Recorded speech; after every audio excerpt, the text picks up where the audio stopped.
So Cape Town Art Fair means, of course, that everyone is in town. And it also means that it's an opportunity for a wonderful auction. So right here, we've got a couple of things right underway at Strauss Co.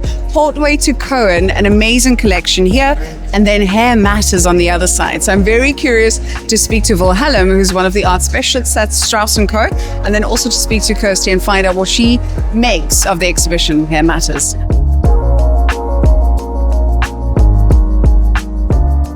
Tell me a bit about the collection. Yeah, the collection belongs to one private collector, very prominent collector, and he was basically interested in contemporary South African art. His earliest work was, of course, the Douglas Portway, as the title suggests. We have a beautiful still life over there. And Douglas Portway studied at Wits, he taught at Wits. But in 1957, he left South Africa for the UK, where he lived his whole life. And that was an early work because it's still figurative. It's a still life, as you can see there. But he went completely abstract later in life. Okay, he also influenced people such as Louis Makubela, sort of a famous black modernist artist. And then on the other end of the scale, you have Steven Cohen. Yes, who's having a huge moment. That's it, at Iziko South African National Gallery, yes. With a controversial issue of, censorship yes, and what yes. have you. I think that is the role of art, to provoke discussion. And that's very much Steven, he works with identity politics and who he is as a performance artist. And you get snapshots of those. They are all performances. Fantastic. And that is what his work is all about, and that's what's making it so special. Well, Adam, thank you so much. I always love speaking to you because I could literally speak to you for hours. You've got such a wealth of knowledge. Bye, Dankie. You're welcome. You're welcome.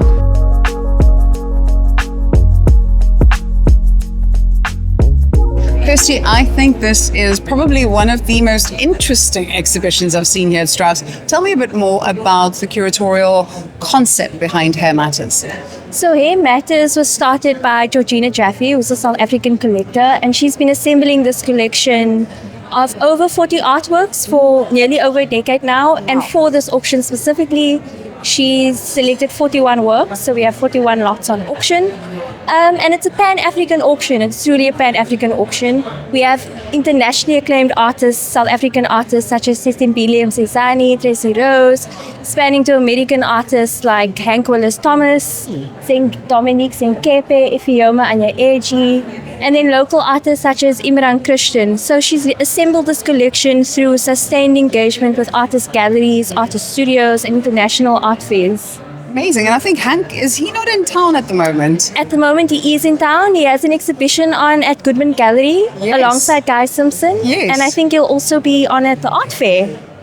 Yeah. So I'm looking forward to seeing, which are your favorite pieces? I know it's always hard to choose, but is there a particular piece that you say really speaks to you? So there are a few pieces here. I think they all are amazing. I really enjoy the Drum Magazine prints. They really speak to the evolution of black urban life during the 1950s. There's Tracey Rose's Span 2, which was a performance that launched Tracey Rose's career in 1997. Sipho and Lovu's She Has Soft Hair is a very humorous and interesting picture that shows an interaction between three women, and as they braid the hair of a white woman, and you can really see through their facial expressions how they are processing her discomfort as she's getting her hair braided. It's one of those things, as a girl of color, you know what it feels like to get your hair braided. Exactly. Imran Christian's work over there, titled Meta 2 from the Massacre series, which translates to Mother's Children. Then Fikile Magadlela's one is also a very interesting one. It's one of the early artworks, the earliest ones in the collection, made during the 1980s, and it was a response to the Black Consciousness movement and Steve Biko, and sort of regrowth and freedom that was happening at a very crucial time in South Africa's history. And then the other one that I really enjoy, there's so many, I actually can't. It's amazing because you put this all together. I recognize him from, Dominique is with Sinkepe. Southern Guild. I think I saw his exhibition last year. Dominique Sinkepe's works are amazing, and this is a beautiful, fun-sized artwork, because usually his works are quite monumental. Yes. And there's an absence of hair, but what you're seeing is this carved wooden figurines, Ibeji figures, which are from Benin. And they sort of like accumulate and they kind of like sprout out at the crown. So it's quite a beautiful assembly of figures. And then this one over here by Sonia Clark, who's an American artist. This is an image of Madam C.J. Walker, who was the first female millionaire in America. Yes. And she made her wealth through selling hair care products. She created the wonderful hair grower, which was the first of its kind for black women at the time who were suffering from hair loss.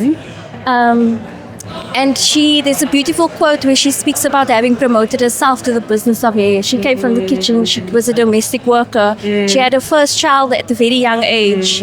And so it's this beautiful, beautiful story. Of female empowerment. Of female empowerment. Through hair. Which is amazing because we do say that your hair is your crown as a woman. Yes, exactly. And she went on to take that literally and figuratively. Yes. And then Angela Sue's work is a beautiful artwork, also constructed from hair.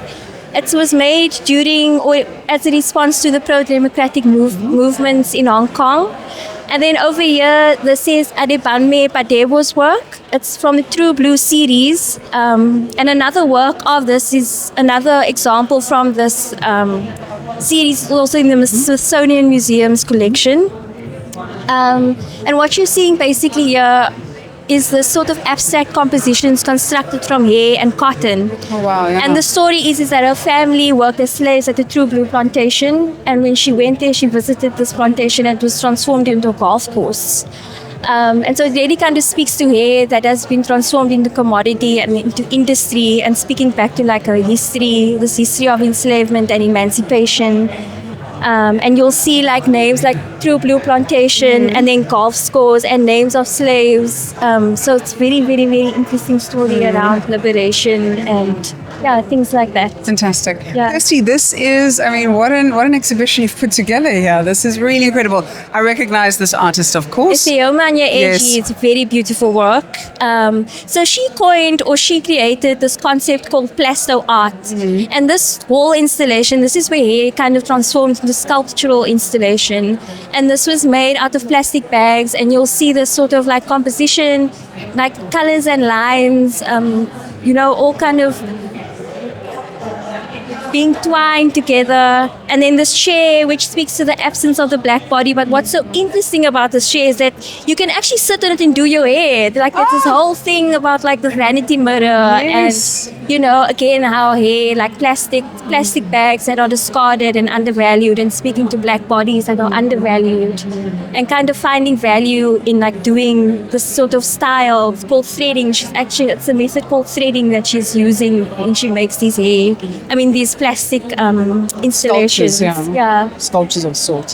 Thank you so much, Kirstie. I really appreciate it. And thank you for such a beautiful walkabout of this exhibition. All the best. Thank you so much. Thank you.